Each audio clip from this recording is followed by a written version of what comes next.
beginning days of our marriage consisted of getting to know a new environment. We both started new jobs and we were all excited about that. We had moved to Southern California. We spent the weekends at the beach. We were in love with each other, just living the exciting California lifestyle.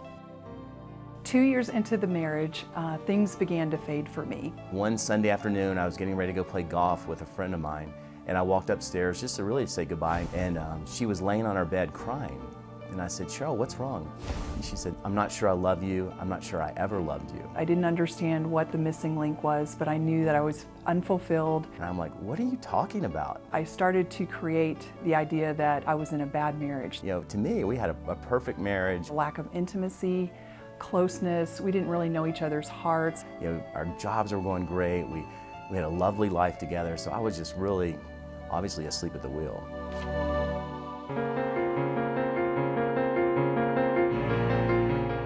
What came to mind was the thought that it must be the fact that we don't have any children, and ended up having our twin daughters in 1988. And for about 6 months for me, it felt like that was what filled the hole. And then finally one day I was upstairs in the girls' bedroom reading them a bedtime story, and the doorbell rang. And I'm going, why isn't Cheryl getting the door? Because she was downstairs and she didn't get it. So I went downstairs and went to the front door, and it was the sheriff serving me with papers. It was just crazy. Honestly, I didn't know how to react initially. I was just so shocked. And what he didn't realize is that there was a green elephant in the room, and that was this other man. I really didn't hear about the other man until well after the divorce. We started talking about each other's lives, our discontentment, and it seemed like this person was filling that hole for me. For the 2 years that we were going through the whole divorce process, I asked Cheryl, "Are you having an affair?" And she would always say, "No, what are you talking about?" This man came down to Southern California. That's when it turned into a physical affair. It wasn't until several months after the divorce, I went over to Cheryl's house one day to pick up the girls, and he was there. But all I knew is that the emotional hole was being filled, and I loved it, and I was pursuing it.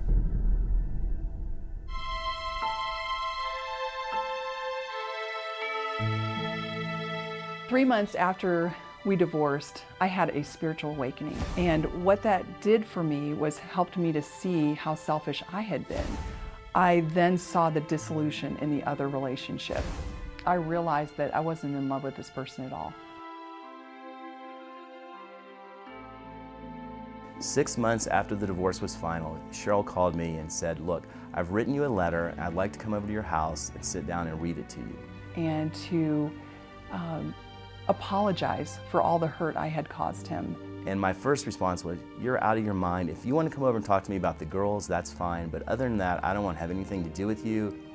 But she pleaded with me, and finally I agreed. I said, "Okay, you can come over and read the letter, but when you finish reading the letter, you need to leave." I sat on the couch in his home. I was shaking. So I sat across the room, and she read the letter. And I had mentioned to him that I felt like maybe we were supposed to try again. I never saw myself reconciling with Cheryl. I was so angry at Cheryl that for 3 years after the divorce, I could not even look at her in the eye when I would go over to her house to pick up the girls. He pretty much looked at me and said, "There's absolutely no way I would ever do that."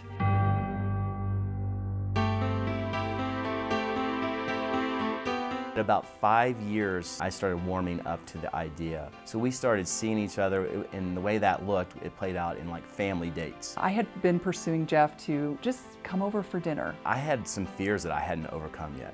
So as I would feel us starting to get a little closer together, I would get nervous because I still hadn't resolved the issue of trust. Can I trust her?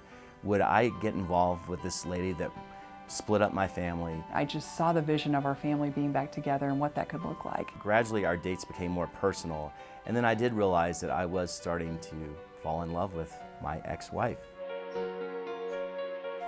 Jeff told me that he was in love with me again when our girls were at camp. And while they were gone, we had a whole week together where we could go on multiple dates, and we started talking about what this could look like, and we decided to get remarried. We told our daughters after they came home from camp. We tell them, we say, "Brittany and Lauren, we have a surprise for you." And we proceeded to tell them that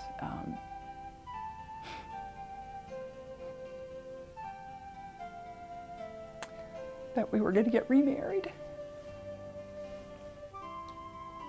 Brittany just buckled at the knees, started crying, And Lauren was like, "Are you for real? Are you for real?" And she just started running around the house laughing. What kids long for is that their parents are back together.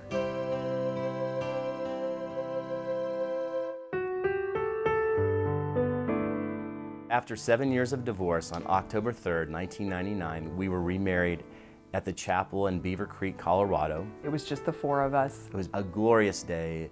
There was these huge windows in the back of the chapel, and the sun was just shining through the windows. It was the most surreal day of my life. You know, we put our family back together.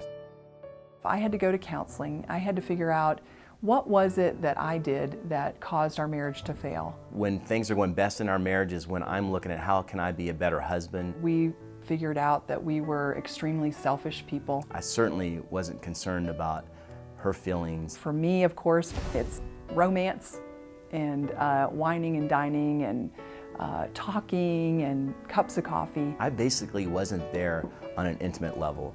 And if you had asked me early on in our marriage, what does intimacy look like to you? I thought you were talking about sex. Love was more than romanticism. It was mature love. One of the things I learned to do in our second marriage was to listen to Cheryl. In fact, many times she will pull my face together and say, "Listen to me with your whole face." I realized that love is a choice and that I had made a choice not to love my husband. The changes that I saw in Cheryl was I noticed a change in her demeanor. She had more of a gentle and quiet spirit. What I didn't realize, he is full of integrity and loyalty, and I didn't see all that before. In a lot of ways, she was treating me more like a husband when we were divorced than she was when we were married.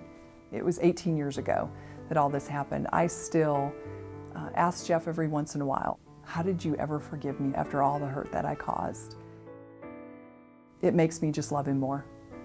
I wake up every morning, it's like, I can't believe this person is laying beside me in my bed and they were actually remarried. Because it's the same person that 3 years after the divorce, I couldn't even look at her. I was so angry at her and disgusted with her. And now I can't imagine being more in love with her.